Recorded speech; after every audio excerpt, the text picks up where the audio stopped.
வணக்கம். நீலமலை தொலைக்காட்சியின் நகர்வள பகுதி செய்திகளை வாசிப்பது மலைகளின் அரசி உங்கள் நீலமலை அன்பில். நீலகிரி மாவட்டம் குன்னூர் அரசு மருத்துவமனையில் எக்ஸ்ரே மெஷின் பழுதான காரணத்தால் சமூக அமைப்பை சேர்ந்த தனியார் தொண்டு நிறுவனங்கள் அதற்காக அந்த மிஷினை மாற்றுவதற்காக மக்கள் பயன்பாட்டுக்கு கொண்டு வருவதற்காக புதிய மிஷின் 15 லட்சம் ரூபாய் மதிப்பீட்டில் வழங்கியதாகவும் இதனை நீலகிரி மாவட்ட ஆட்சியராக இருக்கின்ற லட்சுமி பவ்யா தண்ணீரு அவர்கள் திறந்து வைப்பதற்காக குன்னூர் வருகை இருந்தார் என்றும் அவருக்கு சிறப்பான வரவேற்பை கொடுத்து மருத்துவமனைக்கு அழைத்து சென்றார்கள் என்று தெரிவித்தார்கள். இது பற்றி நமது செய்தியாளர் ஆசா அமீத் அவர்கள் குன்னூர் பகுதியிலே இருந்து தெரிவித்த போது, நீலகிரி குன்னூர் அரசு மருத்துவமனையில் எக்ஸ்ரே எடுக்கும் மெஷின் பழுதடைந்து சில மாதங்களாக நோயாளிகள் மிகவும் அவதிப்பட்டு வந்தனர்.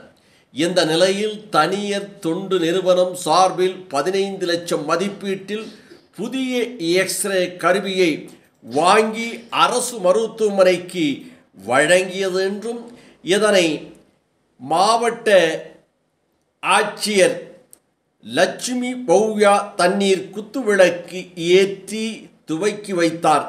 இதில் அரசு அதிகாரிகள் மற்றும் பலரும் கலந்து கொண்டு இந்த நிகழ்ச்சியை சிறப்பித்தார்கள் என்றும், எக்ஸ்ரே மிஷின் இல்லாத காரணத்தால் எக்ஸ்ரே எடுப்பதற்காக பல்வேறு சிரமங்களும் தனியார் மருத்துவமனையும் நாடிய நேரத்தில் இதுபோன்ற ஒரு சமூக நிறுவனம் 15 லட்சம் ரூபாய் மதிப்பீட்டில் இந்த எக்ஸ்ரே மிஷினை வாங்கி கொடுத்தது அந்த பகுதியிலே இருக்கின்ற பொதுமக்கள் வெகுவாக பாராட்டினார்கள் என்று நமது செய்தியாளர் ஆசா அமீத் அவர்கள் குன்னூர் பகுதியிலே இருந்து இதனை நமது நகர்வள பகுதிக்கு தெரிவித்திருக்கிறார்.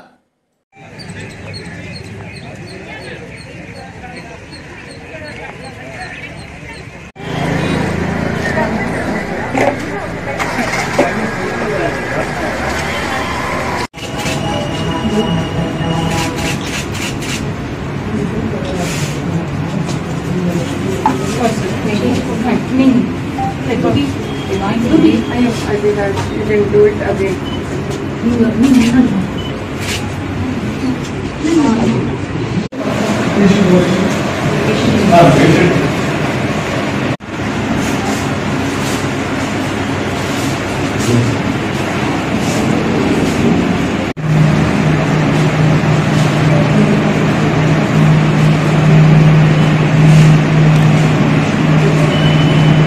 இதுபோன்ற செய்திகளை உடனுக்குடன் தெரிந்து கொள்ள உங்கள் நீலமலை தொலைக்காட்சி யூடியூப் பகுதியில் நீங்கள் இதுவரை அங்கத்தினராக மாறாமல் இருந்தால் உடனடியாக என்எம் டிவி யூடியூப் பகுதியிலே சென்று சப்ஸ்கிரைப் செய்து பெல் பட்டனை அமர்த்தி உடனடியாக அங்கத்தினராக மாறினால் இனி என்ன இதுபோன்ற செய்திகளை எப்போது வேண்டுமானாலும் கண்டுகளிக்கலாம் என்று தெரிவித்து, ஆசா அமீது நமது சிறப்பு செய்தியாளரோடு நமது எடிட்டர் தொகுப்பாளர் பிரசாத் அவர்களோடு வணக்கம் கூறி விடைபெறுவது என்றென்று உங்கள் நீலமலை அன்பில்.